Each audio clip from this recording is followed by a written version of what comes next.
Hello, everybody. Welcome to the Monday live stream for The Last Symptom. I'm Brian Barnett, the creator and host of The Last Symptom. Getting my coffee refill ready here. I'm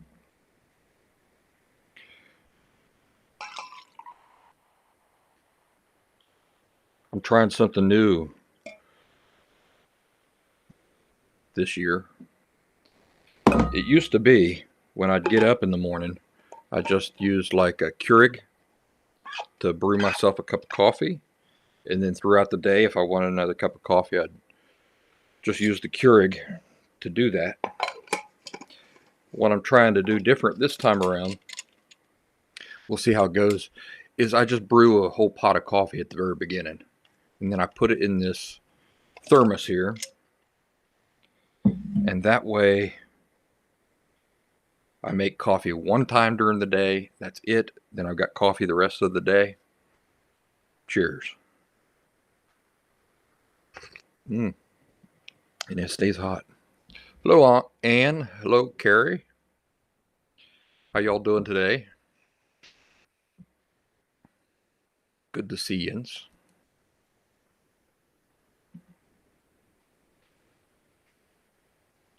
Give some people time to get in here.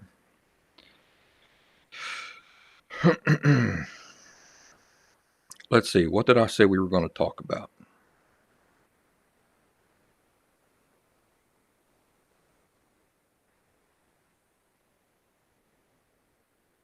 What did I say we were going to talk about? Oh, okay.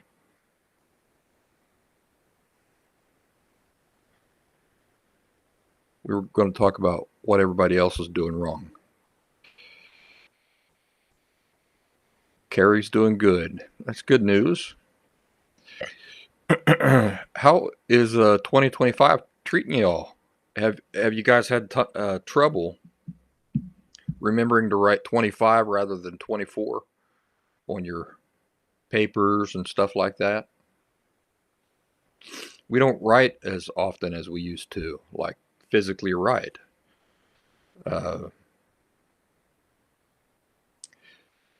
I haven't written any letters or signed any documents or anything since the new year started, so I haven't had to write 2025.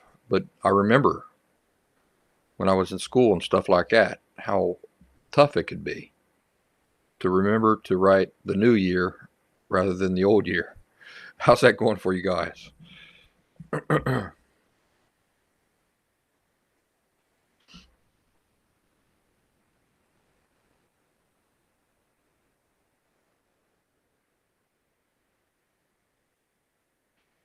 Carrie uses the date all day long at her job and has not had any trouble remembering to write 25 instead of 24.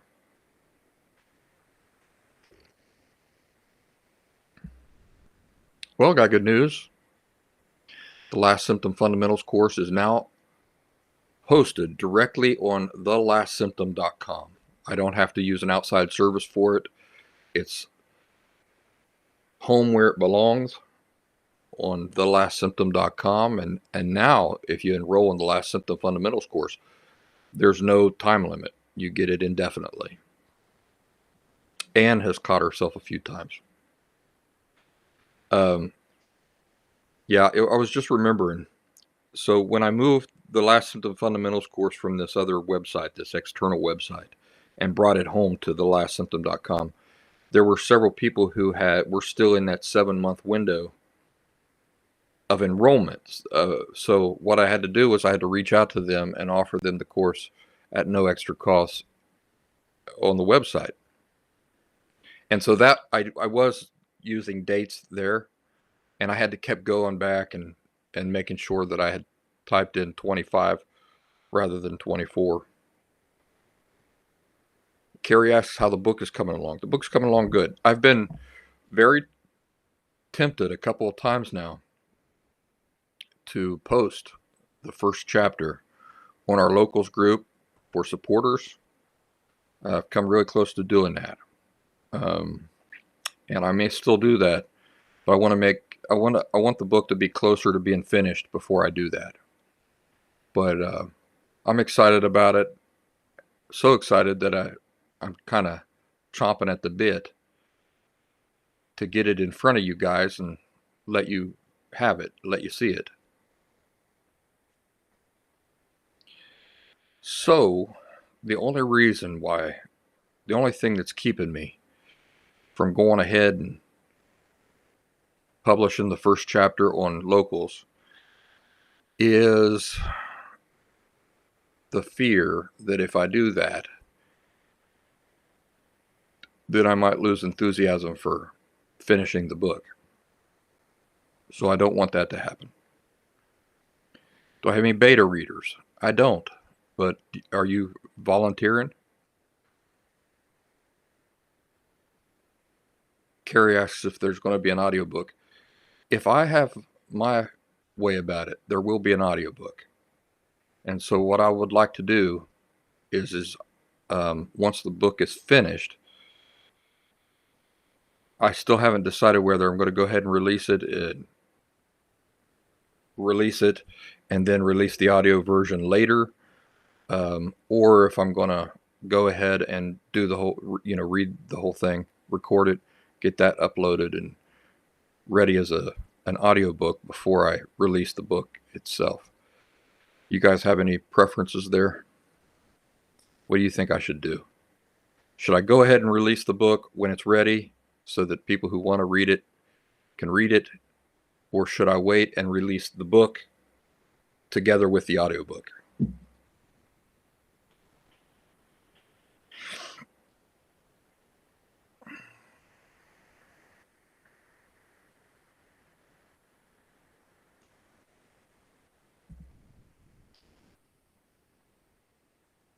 That's right, Anne. I just remembered that. You do have an editorial background.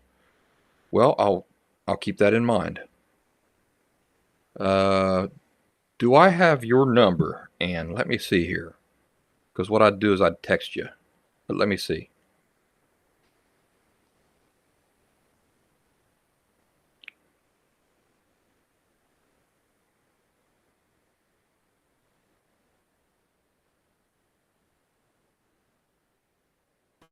No, I don't think I do.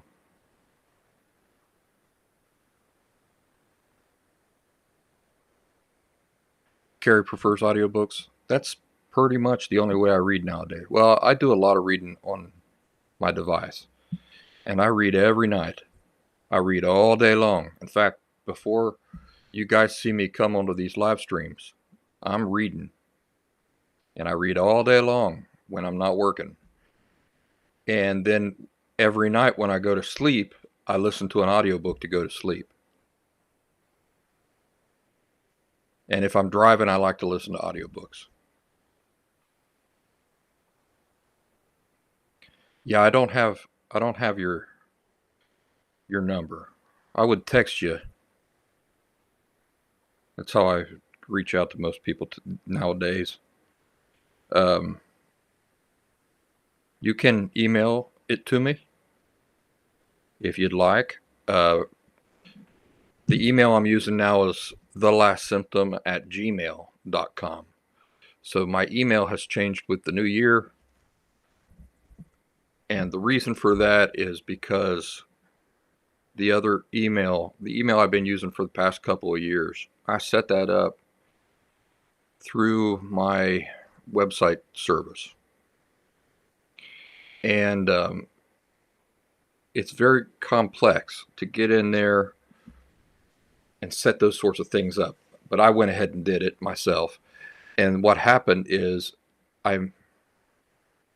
time went on, and then it turned out that as time went on, I lost the ability to reply to messages from Gmail because of the way that I had set up my email to be from, my own private email, not private, last symptom email. So I lost the ability to reply to Gmail because of security issues. And I just said, man, it's not worth it. So I've gone back to using thelastsymptom@gmail.com as my last symptom email. because then I don't have to deal with all that headache stuff. Excuse me just a second.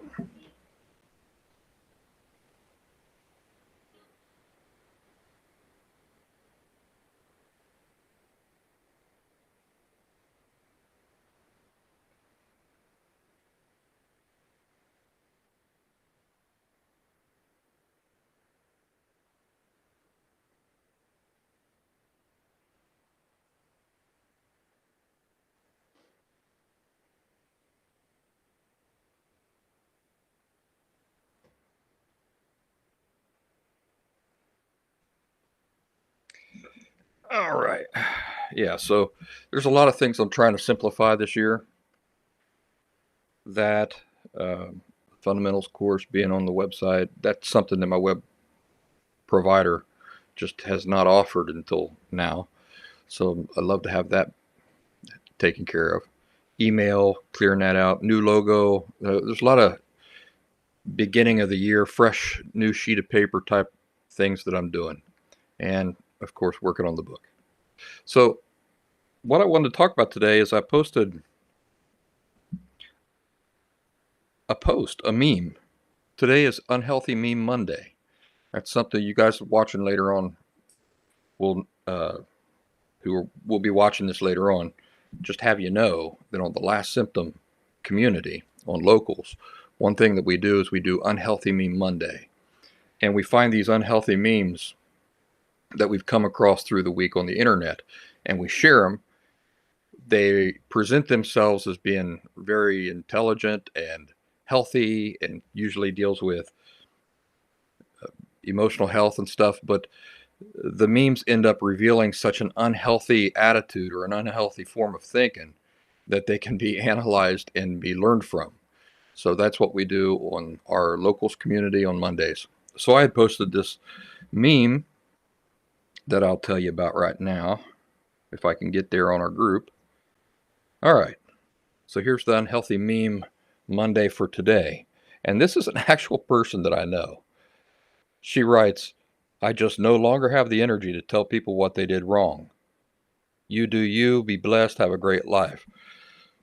So that perfect for Unhealthy Meme Monday, because she's presenting this as this really profound wisdom, right? She's presenting it as this emotional growth that she's experiencing. But how gross is it? How gross is it? The idea that you have any business telling other people how to live their lives, or focusing upon what other people are doing right or doing wrong. What business do you have being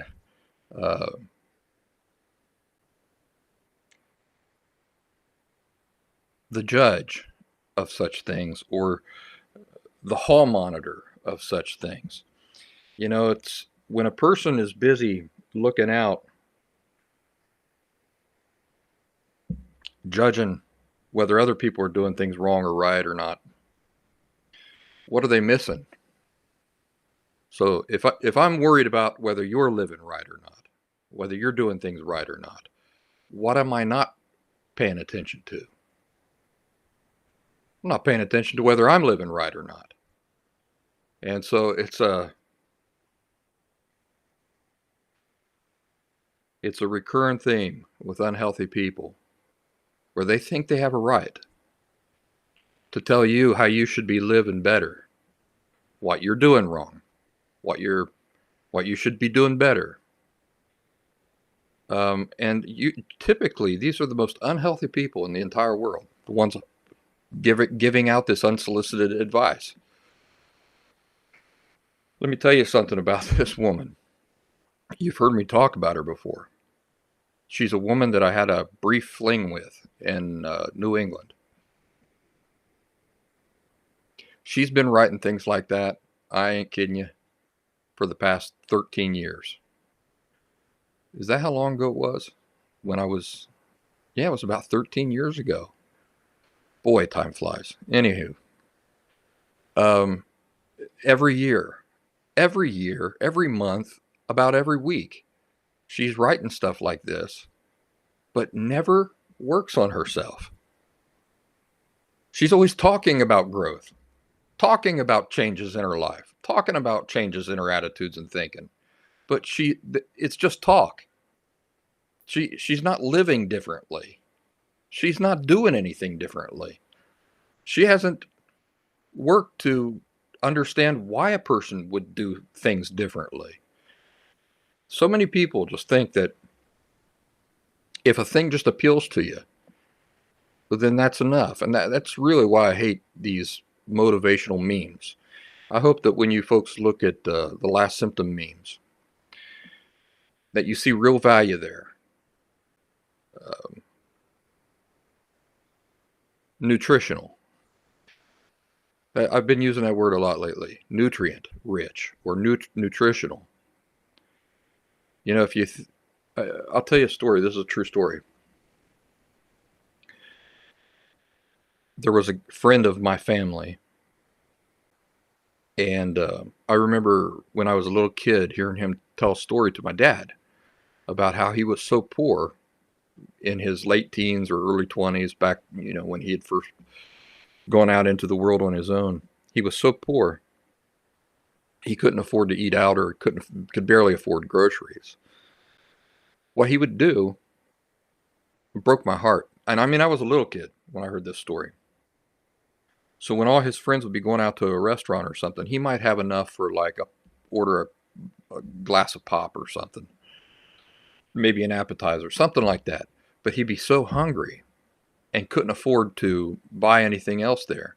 What he would do is he'd go into the bathroom and he would eat toilet paper to fill himself up, just to make him feel full, because he was so hungry, but he couldn't order anything.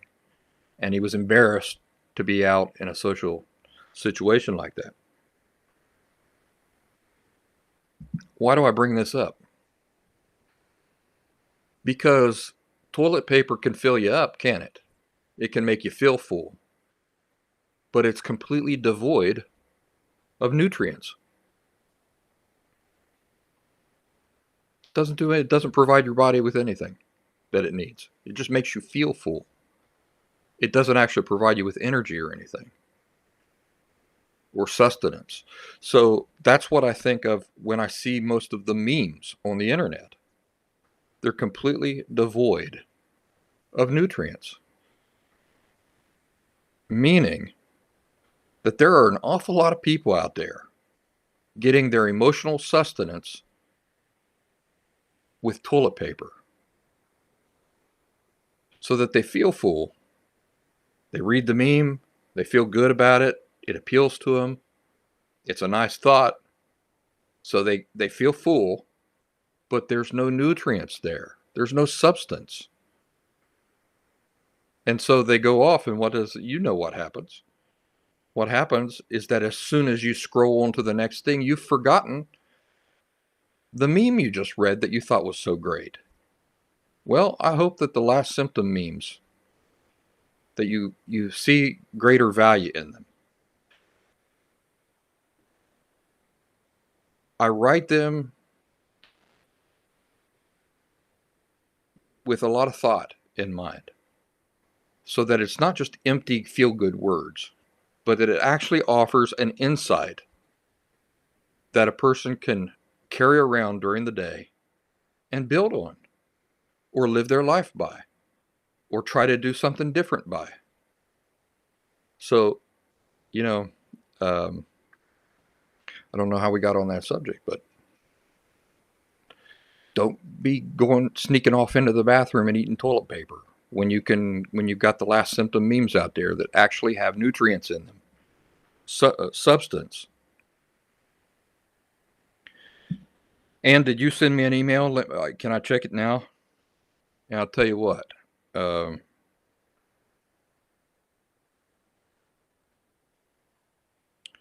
let me do that.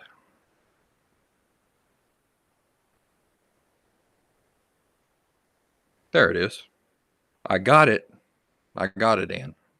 I'm going to text you right now so that you have my...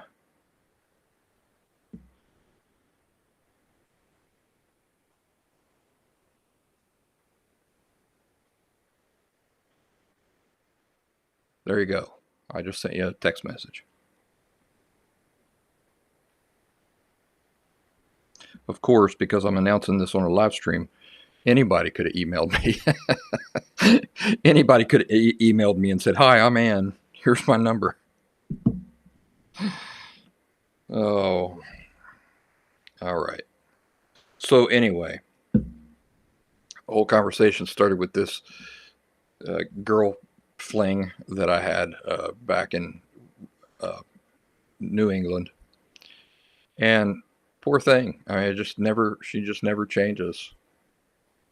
But a bunch of these memes and quotes and stuff like this and she thinks that she's revealing, or she thinks she's bragging about some kind of profound wisdom that she has, that she's just discovered. Like she's some kind of, I don't know, master splinter or something, or wisdom monk. But without fail, every single one of them instead reveal just this really twisted thinking.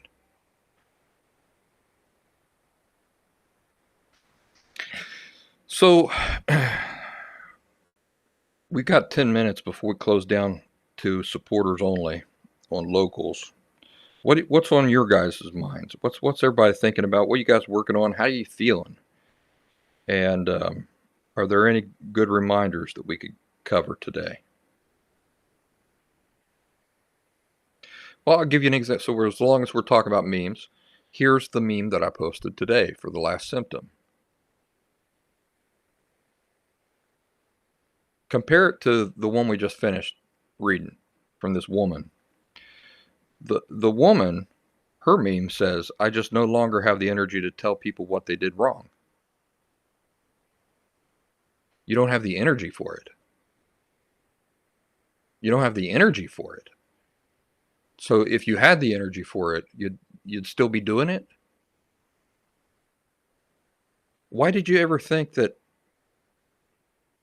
it was your responsibility to be telling people what they're doing wrong in the first place?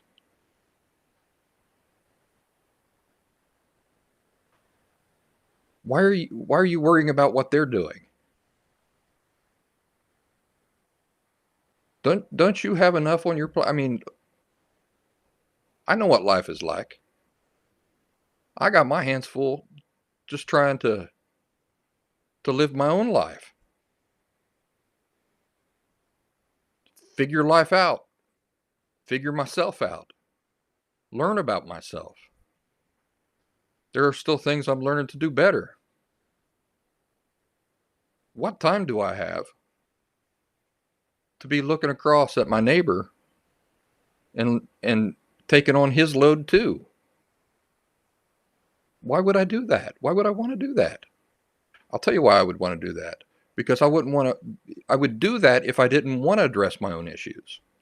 Because it's a lot easier to tell you how to address your issues than it is for me to actually roll up my sleeves and get busy working on my own life, making changes in my own life. That's why.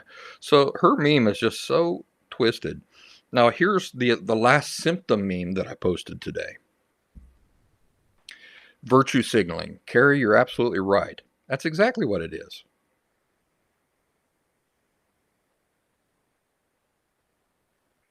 That's exactly what it is.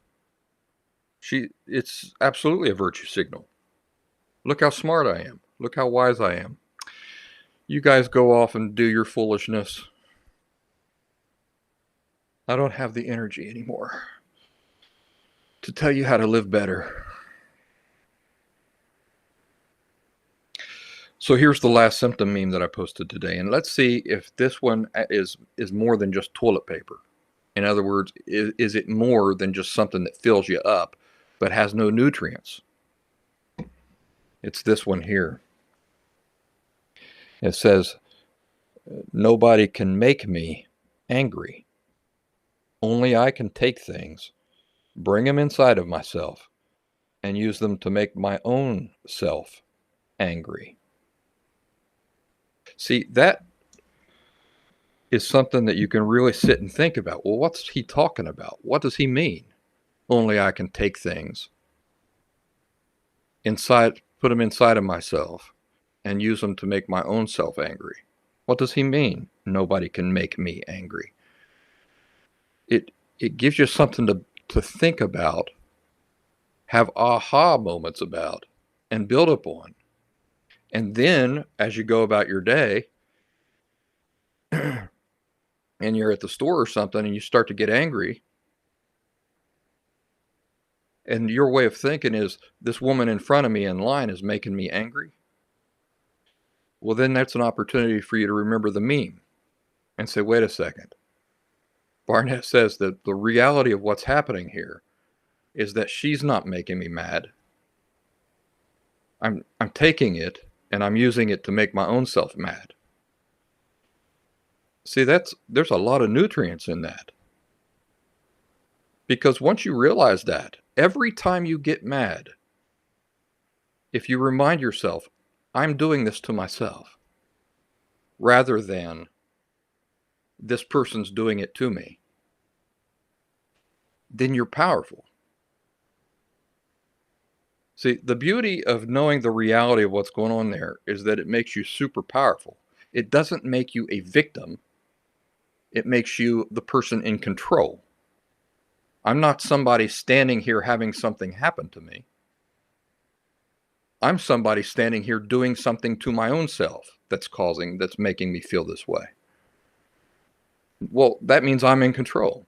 If I'm doing it to myself, then I can just choose not to do that. Or I can say, you know what, I don't have the skills to stop making myself angry in this situation.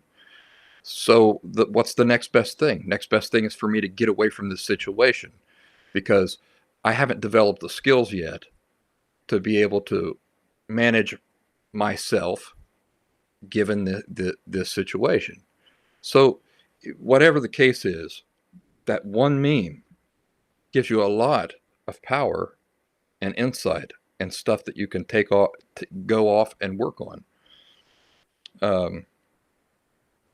To me, that was it was a huge epiphany in my authentic recovery, realizing that everything I'm feeling is something I'm doing to myself. Of course, that's the whole reason that the concept of triggers is complete horse papooey. No such thing as triggers when we're talking about an emotional reaction. Because triggers, again, is just a fake, false concept that outside things can make us feel things.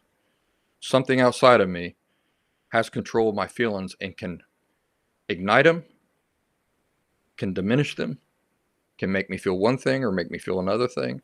You see, it's all outside of me. It's making my feelings do what they're doing.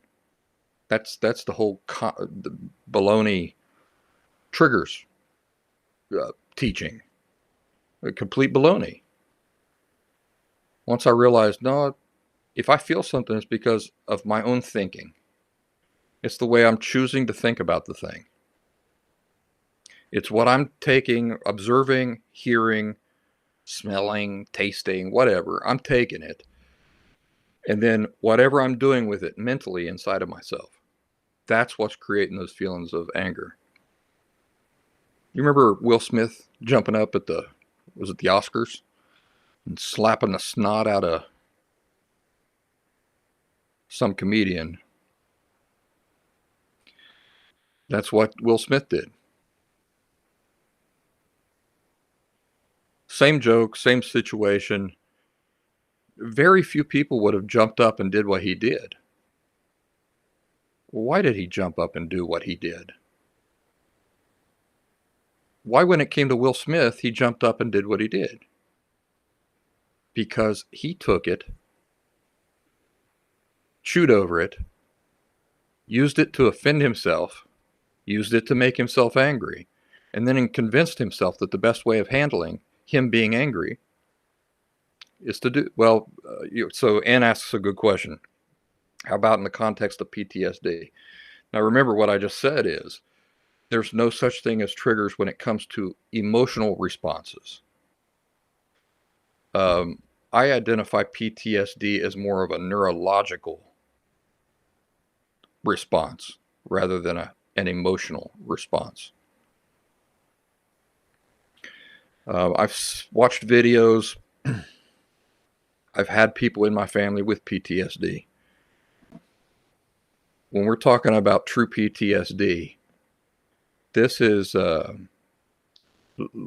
like an automated response. So we have different systems. Obviously our bodies are made up of different systems. I think I may have some nurses in here, so you know this already. When you've got a neurological issue,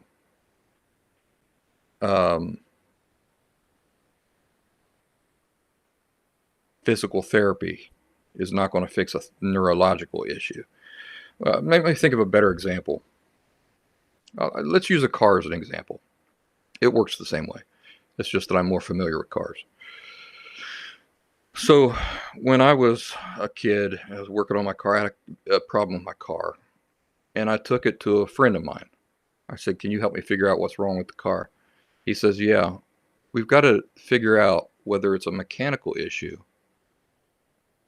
an electrical issue,